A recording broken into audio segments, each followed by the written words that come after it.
Sahabat Excellent dan pemirsa dimanapun Anda berada, saya masih bersama dengan Pak Rohmin Dahuri dalam perbincangan kita mengenai kelautan dan perikanan di Indonesia.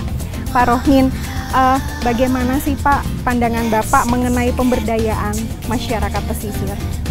Iya, kalau kita berbicara pemberdayaan masyarakat pesisir termasuk nelayan, pembudidaya ikan dan pelaut ya, kita harus melihat dulu apa sih akar masalah mereka tidak berdaya, apa yang membuat mereka miskin begitu ya. Kalau saya cermati sumber kemiskinan masyarakat pesisir atau nelayan itu ada 3 penyebabnya. Pertama adalah sebab-sebab alamiah ya.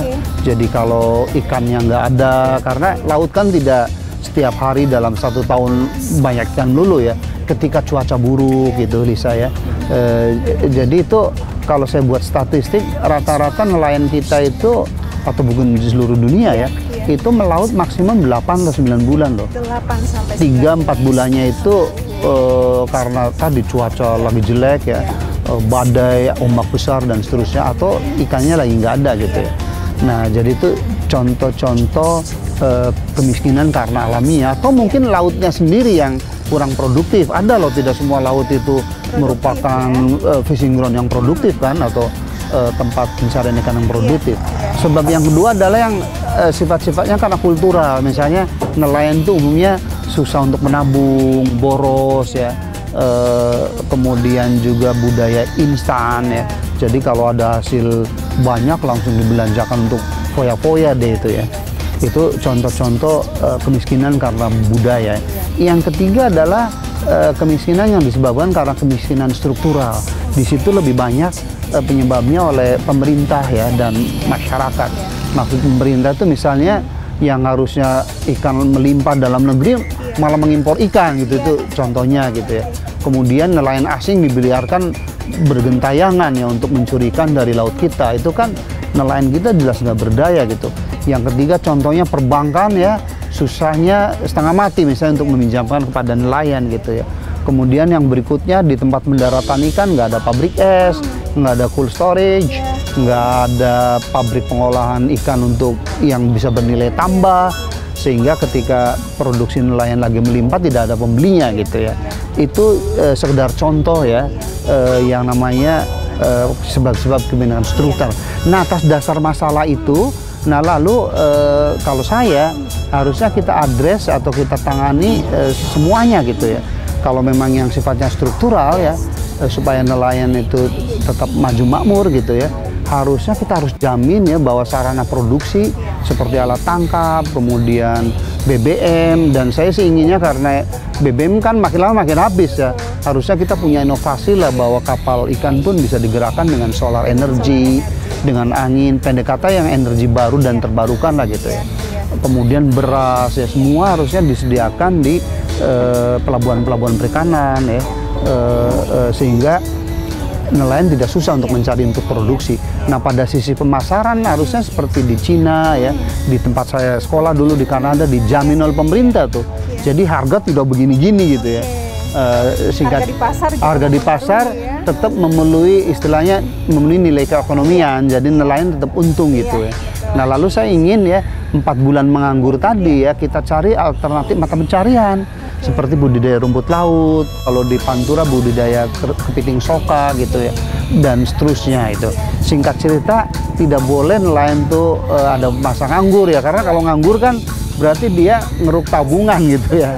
Nah kalau 4 hari yang tidak bisa melaut itu kita isi dengan aktivitas ekonomi produktif lainnya ya, itu menjadi tentu di situ harus perlu bantuan pemerintah juga. Jadi sang nelayan harus kita didik bagaimana teknik budidaya perikanan gitu ya, bagaimana memanage keuangan supaya jangan boros gitu ya. Singkat cerita, kapasitas nelayannya yang harus kita tingkatkan.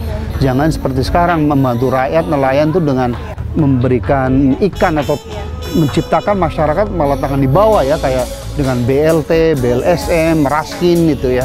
Kalau saya lihat di negara-negara yang benar, yang maju dan sedang mau maju kayak di Malaysia dan Cina itu bukan dengan cara itu mengentaskan nelayan atau masyarakat dari kemiskinan, tapi sekali lagi dengan memberikan aset ekonomi produktif pada rakyat itu.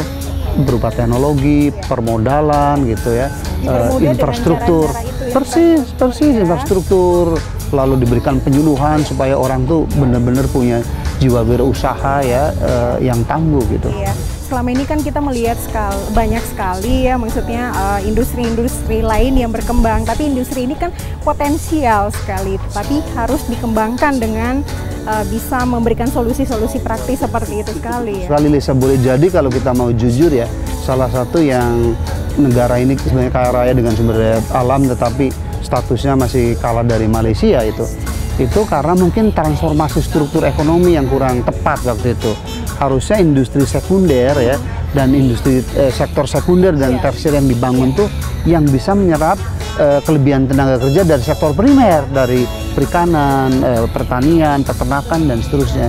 Karena kalau dengan luas lahan usaha atau perairan laut yang sama tapi jumlahnya nelayan atau petaninya makin banyak kan, lama-lama kan rasio ya antara jumlah ikan dan jumlah nelayan makin kecil gitu kan.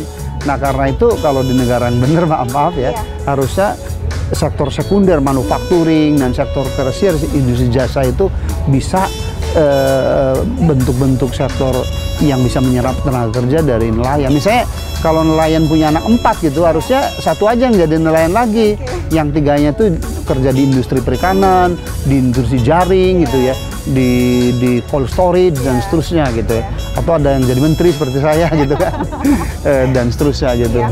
Pak Rohmin, Bapak kan seorang yang dikenal gigih sekali nih memperjuangkan sampai terbentuknya Departemen Kelautan dan Perikanan.